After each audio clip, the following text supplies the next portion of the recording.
You guys wanted to know more about the Taco Bell Strangler, so we're going to do a deep dive into Henry Louis Wallace.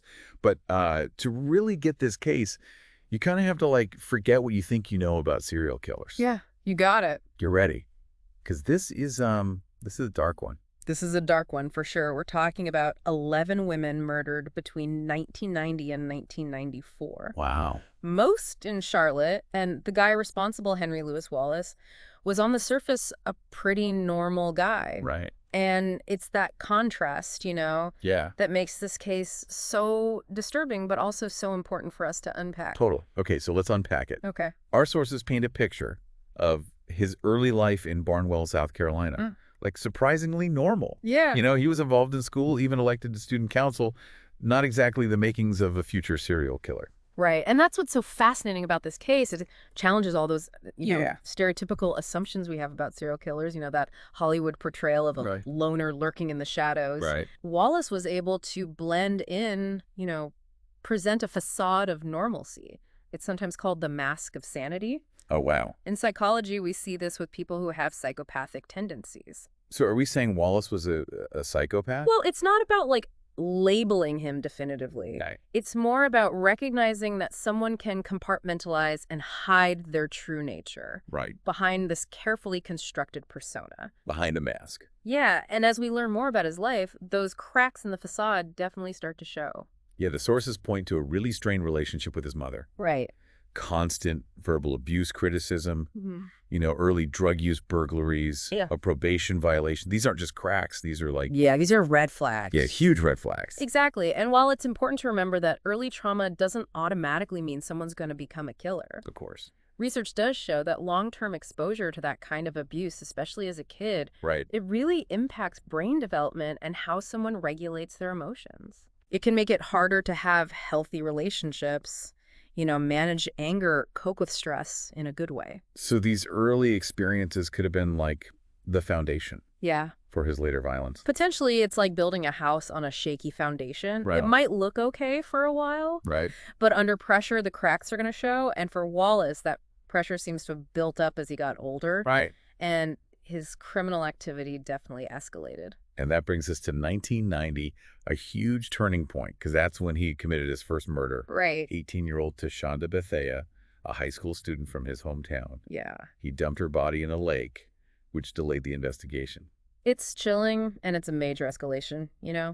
It's also worth pointing out that he chose to kill a young woman. He probably knew someone in his social circle. Right. This shows premeditation and a disturbing comfort with violence against people he saw as vulnerable. And sadly, this was just the beginning, because shortly after that, Wallace moves to Charlotte, North Carolina, and the murders continue. Right. A pattern starts to emerge, this web of victims connected to him through work or friends. Exactly like Sharon Nance. She was a sex worker, and she might seem like an exception at first. Okay. But then you have Caroline Love, a friend of his girlfriend. She's found murdered in the woods. Wow. And that's where the betrayal really comes in. Yeah. It's not just random violence. It's like this calculated brutality against people he knew. People he was close to. Right. In his own circle. And that sense of betrayal gets even stronger with the Charlotte murders, the ones that earned him the name Taco Bell Strangler. Right. Most of those victims were either his coworkers at Taco Bell or somehow connected to his coworkers. Right. From 92 to 94, things get really bad. The murders increase. They happen more often. And there's this creepy mix of seemingly random victims. Right. But a lot of them are connected to his work. Yeah. Makes you think what was going through his head. Yeah. What would make him do something so awful to people he saw every day? Yeah, that's a question I think we're going to keep asking as we learn more. Yeah. But before we go there, I do want to talk about another part of this case that people were really upset about. Okay. The police investigation. Yeah, the Charlotte Police Department got a lot of criticism, especially from the Black community, for how slow they were to realize and admit that there was a serial killer on the loose. Right. They felt like no one was listening to them, like their lives didn't matter as much, and it raised some serious questions about whether there was bias in the police department. Yeah, and those questions forced the department to look at what they did wrong. They admitted they didn't connect the dots fast enough, but by then the damage was already done. Yeah, it was too late for a lot of people. Yeah, it was a terrible tragedy. Okay, so that takes us to a really important point in this whole case. Wallace's confession. He admitted to all 11 murders. Right. But this confession, like, became a whole other controversy, right? Yeah, exactly. The defense argued that he was pressured into confessing, like it wasn't really his free will. That Right. they said, look, he was interrogated for over 12 hours. 12 hours, that's a long time. Yeah. To be questioned, like, help me understand the legal side of this. What makes a confession coerced? Okay, so a coerced confession is basically a statement that the cops get through force or threats or even like psychological manipulation. Oh, wow. They can't hit you or anything, obviously. Right, right. But it goes beyond that. They can't say, hey, if you confess, we'll go easy on you. Right. Or if you don't, it'll be worse. The whole point is to make sure that any confession is totally voluntary, not because of pressure or fear. So they're trying to walk this line between being tough and getting information, but also making sure they don't violate someone's rights. Exactly. So in Wallace's case, what did the defense say was so coercive about his confession? Well, they said that the interrogation was way too long. He was sleep deprived. They kept asking the same questions over and over, and that created this really intense psychological pressure. Oh, wow. They basically said Wallace was exhausted and overwhelmed, and he just confessed to make it stop. Just to get out of there. Yeah, and how did the prosecution respond to this? Right. Good question. They said, no, Wallace confessed because he was guilty. Right. They said he was read his Miranda rights, so he knew he could stay silent. He could have a lawyer. Right. And they really hammed it on the fact that Wallace gave super specific details about the crimes. Things only the killer would know. Oh, wow. Stuff that wasn't public knowledge, Right. So it turned into this legal back and forth. You've got the defense saying coercion, the prosecution saying, look at the details he gave. He must be guilty. Right. So what did the courts decide? So Wallace appealed, saying his confession was forced, and he appealed all the way up to the North Carolina Supreme Court, Wow. even the U.S. Supreme Court. But they all said, nope, no coercion. Wow. They said the confession was admissible. Admissible. Meaning they could use it in court. Okay, so the legal system decided the confession was okay, even with all these questions surrounding it. Right. But let's not forget about the people affected by this. Right. The community, the victims' families, what happened to them? I mean, the impact is huge. These are 11 innocent people whose lives were cut short. Families devastated by grief, Right. And there was so much fear, especially among Black women in the community. Right. They were scared, and it makes sense because, like we talked about, the police didn't react fast enough. Exactly. It's just awful. It shows that these cases aren't just legal battles. There are real people hurting because of these terrible crimes. And the way the police handle things just makes it harder for people to trust them. Yeah, you're right. It shows that justice isn't just about catching and convicting the bad guy. Right. It's also about fixing the system, admitting when there's bias, and doing everything we can to prevent something like this from happening again. Yeah, I agree. So while the courts were figuring out all the legal stuff about the confession, there was another twist in this case. What that? We found out that Wallace got married on death row. He did. He married a former prison nurse. Wow, that's a detail that really gets people talking. Yeah. It does. It makes you wonder, here's a guy facing execution. He did these horrible things and he decides to get married. Like, what's going on in his mind? It doesn't make a lot of sense, does it? No, not really. It just adds to the mystery of trying to figure out who Henry Louis Wallace really is. Exactly, and I guess that's what we'll try to do in the last part of our deep dive. Right. We'll explore the psychology behind all of this, but maybe we can get a better understanding of what would make someone do something like this. Right, and it's not about saying what he did was okay. No. It's about learning from it, being aware of the warning signs. Yeah. And hopefully stopping something like this from happening again.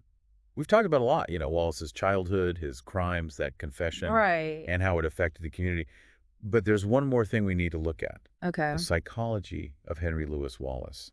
Like, what made him this way? Trying to get inside the head of a serial killer is tough. Yeah. It's complicated, and honestly, it can be kind of scary. We can't ever really understand what makes another person tick, especially someone who's done such awful things. Right. But we can look at patterns, examine the things that might have contributed, and hopefully get some idea of what put him on this path. Yeah, so where do we even start? I mean, we've already talked about his rough childhood Huh? and the possible impact of all that trauma.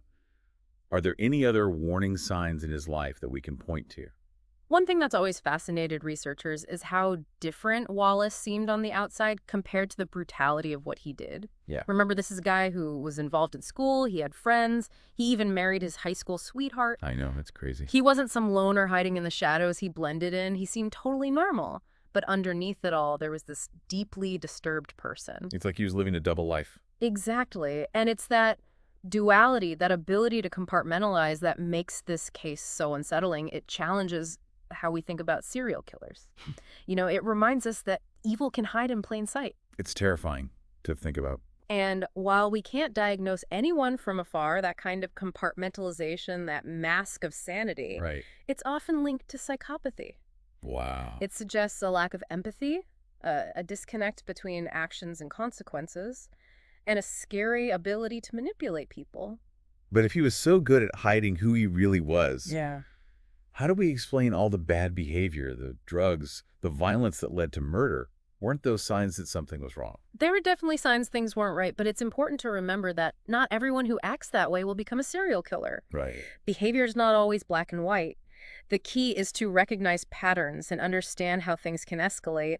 In Wallace's case, the trauma, the crimes getting worse, and the drug addiction, it all created this dangerous mix. Right. A recipe for disaster. Exactly. You mentioned drug addiction. We know he was hooked on crack cocaine. Yeah. And that can really mess with your brain, make you impulsive and aggressive. Yeah. Could that have played a part in the violence? It definitely could. Drug addiction can make existing problems worse, cloud your judgment, make you do things you wouldn't normally do. Right. It's a vicious cycle. You try to escape your pain with drugs, but the drugs just make you act out more. And for Wallace, cracks might have amplified his aggression, made him more likely to lash out violently. So we've got all these factors. The childhood trauma, the bad relationship with his mom, the crimes getting worse, the drug problem, and maybe even some psychopathic tendencies. Yeah, it's like a perfect storm. Exactly. And we have to remember that human behavior is messy. There's no one reason why someone turns into a serial killer. It's never that simple. Right. It's nature, nurture, personal choices, and the world around you all mixed together. So even with all the research and knowledge, we still don't fully understand the human mind. We don't. But by looking at these cases, by studying patterns and triggers, we can learn to spot the warning signs. Right. We can teach ourselves and our communities about mental health, about getting help when you need it. This deep dive into Henry Louis Wallace has been a tough one. It has. But I think we need to end on a hopeful note. Okay. What can we do to prevent things like this from happening again? It's a big problem with no easy answers. Right. We have to address poverty and inequality. Those are breeding grounds for violence. Yeah. We need better access to mental health care so people can get help easily. And we have to build a culture of empathy and respect, zero tolerance for violence, and open communication. It's about all of us working together. Exactly. We have to be aware, proactive, Yeah. and willing to speak up when something's not right. We can't be silent. We can't. Right. Even in the darkest times, there's always hope for a better future. I like that. Well, thanks for joining us on this deep dive into the case of Henry Louis Wallace. We encourage you to keep learning about this case and what it means. Yeah, keep bigging. Understanding the past can help us make better choices now and build a better future. Absolutely. Until next time, stay curious, stay informed, and stay safe.